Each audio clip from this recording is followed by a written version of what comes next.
রক্তাক্ত হয়ে পড়ে আছে, গাড়িতে কোনো কোনো কাজ বাকি নেই। এই অবস্থায় আমরা দ্রুত বেরিয়ে যাচ্ছি। এই যে খগেনদা রক্তাক্ত অবস্থায় পড়ে আছে,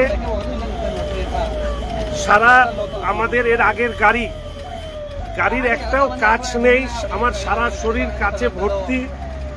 প্রথমে একটা প্রাথমিক ট্রিটমেন্ট করে আমরা এই দেখুন খগেনদার অবস্থা, রিলিফ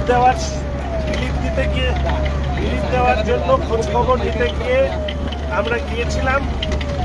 শ্রমিকদা, মনোজটিকা, জয়ন্তদা, দীপকদা, বাপিদা, এরকম আমরা ছিলাম।